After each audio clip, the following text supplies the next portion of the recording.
Welcome back, ladies and gentlemen, to part 13 of Let's Play Tyranny.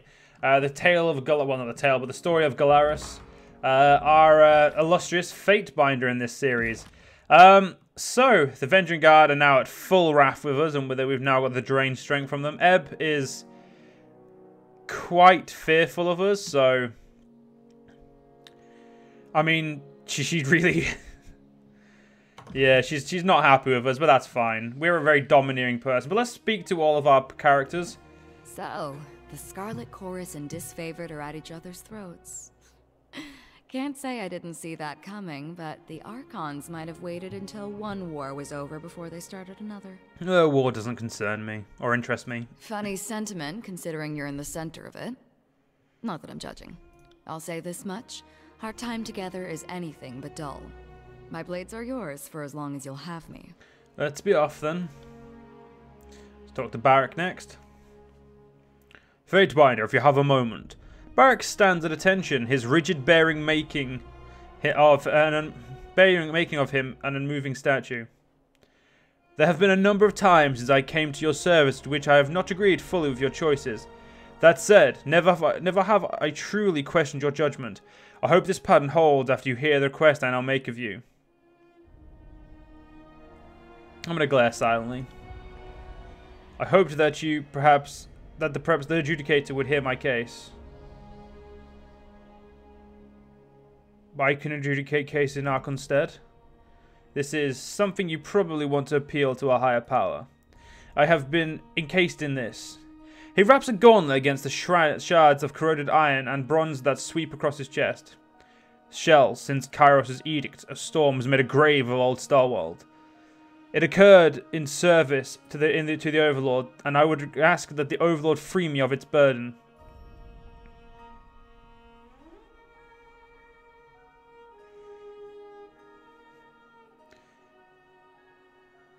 Aren't you more useful to the Overlord in your armor? Perhaps, but there are other armors. Air passes from his helmet, possibly the result of a sigh.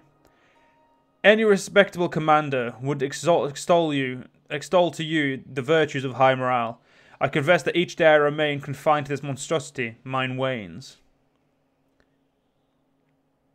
Tunon can't order Kyros to take your armor off. I wasn't going to ask for the Overlord to do it personally. His metal plates grind together as he shifts.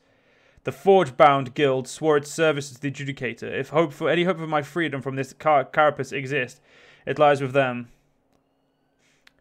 I wouldn't happily make it, but I will make your case to the Archon. Thank you, Fatebinder. His salute rings like a poorly cast bell. I eagerly await the Archon's judgment.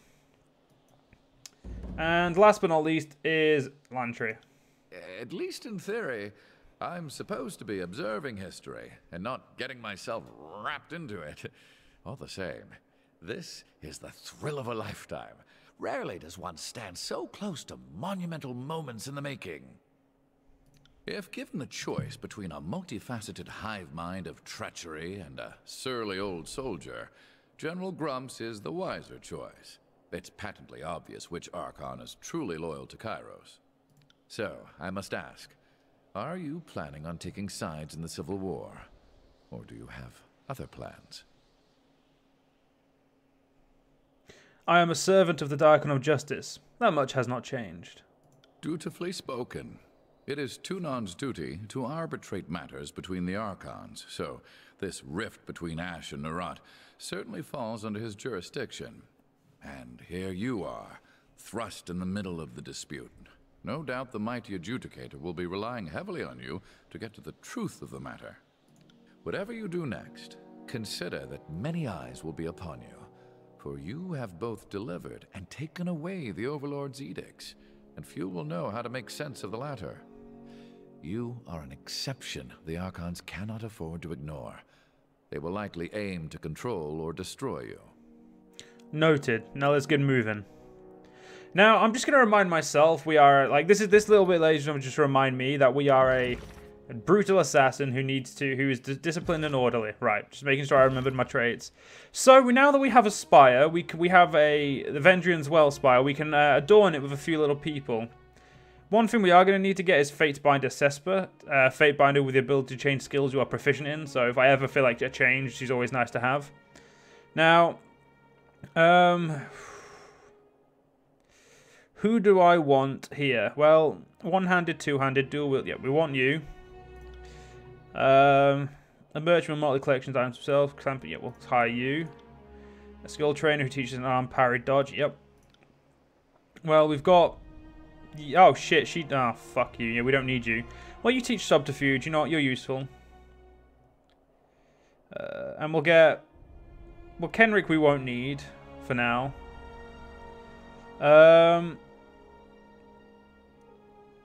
We'll go for this guy as well. And we'll stick it at that for now. But first things first, we need to go talk to Eb as well. Our newest vassal. Not Eb Loyalty 1. Eb clears her throat at your approach, eyeing you head to toe. With her arms folded, her right hand plays with the knots and ties of cord wrapped around her left forearm. So if I might ask, what is your plan now? The edict no longer looms overhead, and Kyros' conquest of the Tears seems to be slipping. What with the armies in civil war? I will crush the remaining local opposition and complete the conquest. I see. I'm sure there's little I can do to persuade you otherwise. Just consider that the people of the Tears will someday bow to Kyros. Why not have them bow to you instead? Ah, Eb. I appreciate the fact that you're trying to make me be a massive asshole, but first order of business, I should speak to Tunon. I would counsel you to do just that. I'm sure the events of Vendrian's Well are best explained from your mouth to Tunon's ears. Furthermore, I'd guess the Archon of Justice would want to know your take on the Archons and their divide. That's all I have for now. Well, short of Tunon giving you orders on pain of death, you have the luxury of acting on your own volition. Though the Scarlet Chorus are likely to come for you. Whatever you decide, I'm at your disposal. We should be going. I have no interest in further talking to you. Hello, mystical device. On closer inspection, a series of symbols carved around the base of this structure come into view. One symbol pulses with a blue-white glow. The pattern resembles the glowing lines of the light seen on the floor of Ascension Hall, moments before you found yourself transported above the clouds. As you stare at the symbol, the chill of the wind abates, and your chest swells with warmth. The air finally feels welcoming, your lungs sated at last. I'd be careful going any closer. This whole tower is humming with energies that we don't understand. Latchy holds his quill, poised above a sheet of parchment with anticipation. Now, I didn't say back away. Let's find out what it does. Just be cautious. You staked your claim on the tower and everything in it. Whatever that sculpture is, it belongs to you. I feel dizzy. Do you feel dizzy? Burak massages the brow of his helmet, causing a howl of grinding iron to echo across the expanse. I'm going to touch the sculpture. The stone is smooth and cool to the touch. Marbling patterns move with the curves of the sculpture, looking more akin to veins than imperfections of rock.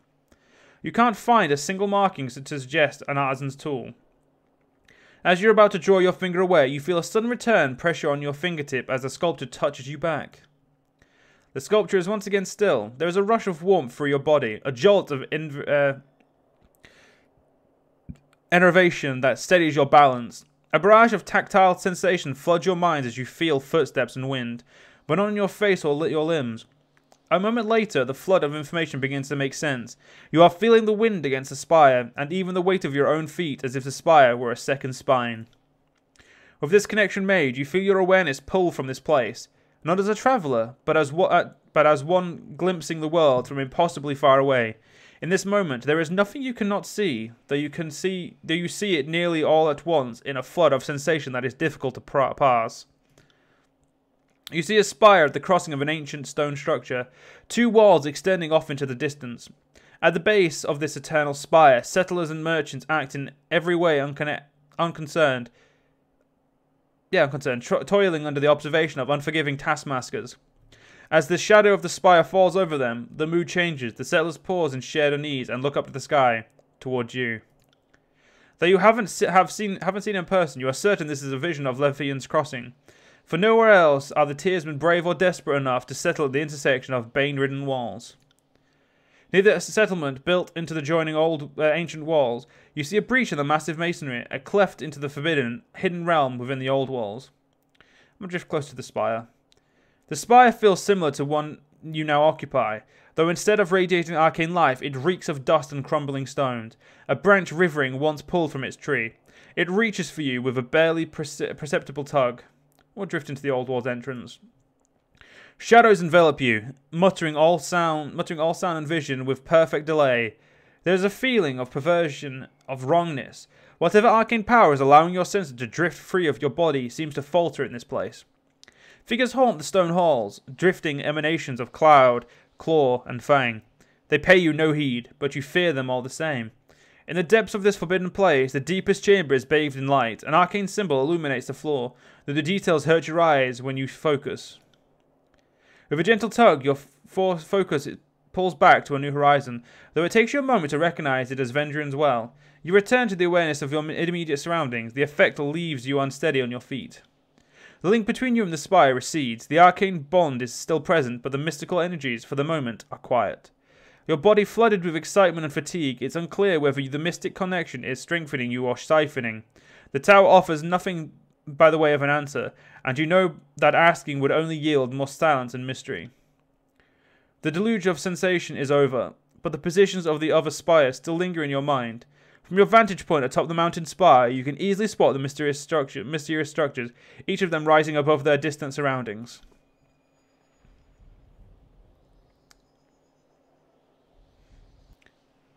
Did you sense that? Latry signs a long sigil in the air, squinting at you as he works his cantrip.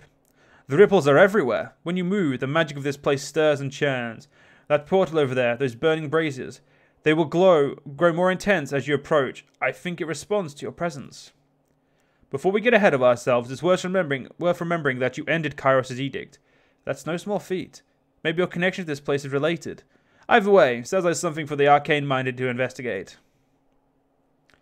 Be sure to see me after your audience with Tunon. We cannot let the Scarlet Chorus gain a hold in the Tears. Together we will wipe them from the land. Come to see me as soon as you can, Fatebinder. We have a lot of work to do.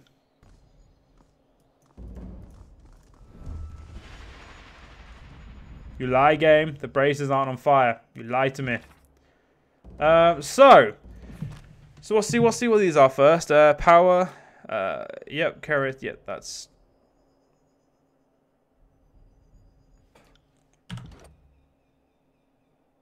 I don't actually remember what that bar does. I fucking should have read that. Spires. Yep, I know what the spires do. And dismiss companions. Well, she's never going to be in my party, so... She's pretty much dead weight that I just decided to recruit. But first things first, we do need to go and see our master. So the next spire we're going to go deal with is the Sunset Spire. So there's one thing I will mention if you guys haven't played this game is there are 4 spires, I think it is. There's 1, 2, 3, 4... No, there's 5. There is 5 spires. Yeah, I should have known that. So we will be taken all over here. And obviously the colours on the map indicate the ownership of the land. So obviously the purple's the disfavoured, the red is the scarlet. This is the... I can't remember who exactly they're called, but I know who they are. But first things first, we're going to go meet our master, Tunon, in the Bastard City. It'll take us a while to get there, but we are no longer under the pressure of time. But we have an encounter in the Bastard tier. Along the road, you cross paths with a trio of tiersmen clad in ragged remains of a noble finery. They appear haggard, hands blemished with dirt, faces sunburnt and peeling. The guard has been reduced to 2 men in dented bronze, each sporting mangly beards and visible exhaustion. One of the tiersmen notes your banner and hails you. With grim stoicism, the woman explains that she, her husband, and his sister travelled from their home towards the Bastard City to bend the knee to the Archon of Justice and swear eternal fealty to the Overlord's glorious rule. Unfortunately, they've been harried incessantly by the Highwaymen and Scarlet Chorus raiders alike, and fear they may not live to see their destination. Oh, I mean, we're not against speaking with them, I guess. Your weapons remain sheathed even as you demand the refuge attend your authority as the fatebinder of Tunon. Though the woman matches your gaze with steady resolve, the remainder of the quiet quintet exchange nervous glances among themselves. I'm going to accept their oaths. You explain to the group as a fatebinder, you serve as an extension of the adjudicator's court and enforcer of his will. You offer to accept their pledges of fealty in his absence for a nominal fee. They quickly thank you for your offer, and in brief ceremony just off the road, you legally confer on them the benefits of Kyros' peace in exchange for their oaths of service. You grant them a decree that should shield them from predation by servants of the court, but warn them that it will provide no succor from brigands. The guards seem revitalized by even this small respite, and the group resolves to continue on to the Bastard City to join the court. So the 5 Lethians Crossing likes me a little bit more. All of my guys are inspired. And we got 200 copper rings, which is just 2 gold rings. Oh, sorry, bronze rings. Good thing is, see that obviously that goes under our trait of order. Like, we're orderly, so we do our business to the court in good standings. We're not dicks, essentially. That's what we are. We're not dicks. Well, we are, but you know. I mean, we did kick a woman off of a spire. I mean, we should probably remember that we did that. And here we are in the Bastard City. Well, Tunon's court at this exact second in time. Magician's Mantle.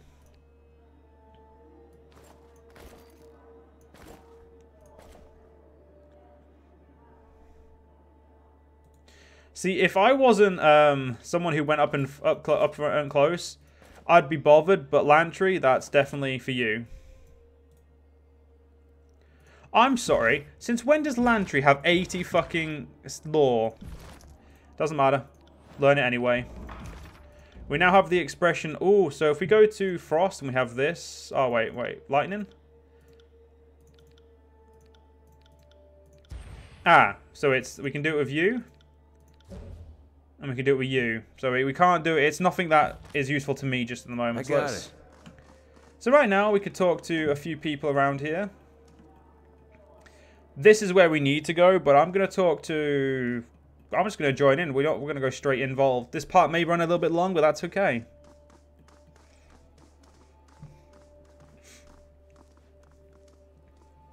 You call yourselves officers of Kyros' army, but your conduct falls short of my expectations. The court finds your accounts of Vendrian's well lacking, rife with misdirection and fallacy, fouled with baseless accusation. The shadows beneath Tunon's cloak darken and flare around him. Murmurs of unease erupt in the court. I'm just going to listen. Your Honor, I have relayed the events as I experienced them. You can well imagine why my version conflicts with his. She makes a dismissive gesture to the Scarlet Chorus representative. On my honor, and on that of the great general, I would sooner snap my sword and then perjure myself before you, Archon. Oh, so you imply that that falsehood comes easier to my lips than yours? You're a fool if you believe the Archon of Justice won't see through your lies because of the disfavored think themselves the better than an honest gang. Silence. The contradictions in your statements will be examined, and falsities threshed from truths. If we find you have perjured yourselves, Blood and Mark will see to your fate. The Archon turns, and you feel his gaze upon you. Fatebinder, we will start with the matter of the Archons. Graven Ash and the Voices of Nerat have declared war upon each other. In addition to violating Kyros' peace, they have thrown the conquest of the Tears into disarray. By all accounts, these hostilities began shortly after your arrival. Tell us what transpired. The Archons could not agree on who should lead the siege and descended into accusations of treachery. It seemed a mutual spat. The disfavored were more deserving of the honor. Our tactics and training outmatched the Vendrian Guard at every turn. What blanderdash! The disfavored couldn't trip over a straw hut if they had... or tip over a straw hut if they had a week to strategize. Our howling mob was better equipped to overwhelm the Vendrian Guard. Our recruits were ready to throw themselves at the enemy. If only Ash and his legion would agree to a plan. The Fatebinder presents testimony. I warn you both against speaking out of turn. Something more than a mere disagreement unraveled this campaign. But I will return to that in time.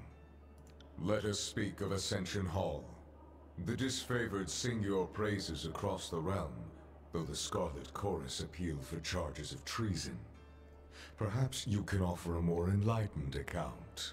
I claimed the Citadel was a small unit of disfavored. An efficient solution. The type I would expect from a capable agent. Tell me though, with the edict looming overhead and death the price of failure, why not employ the numerical advantage of the Scarlet Chorus? How well? We definitely wouldn't perjure ourselves, and both of these are right, but the voice of the night provoked Ash at every turn. I suspected treachery. For a long while, the adjudicator hovers in silence, the shadows trailing from below his robes. I will consider this testimony at length. The court thanks you for it. Is there anything you wish to add at this time? I have told you all that I know. Your testimony is accepted by the court. The statements of our guests raise questions in my mind. There is much about this campaign that has caused me to wonder. A shipment of iron weapons was short on arrival. Where coveted iron is concerned, I don't believe it to be a clerical error. One of my agents recovered this seal in Echo Call. It belongs to a merchant collective. Lethian's Crossing is teeming with their kind. If you would root out treachery, I would advise starting there. Petitioners, leave us. I would have a private audience with the fatebinder. Ascend and join me. You will find the way opened. Anyway, ladies and gentlemen, in the next part, I will do that. I hope you guys have enjoyed, and I'll see you guys next part. See you guys then.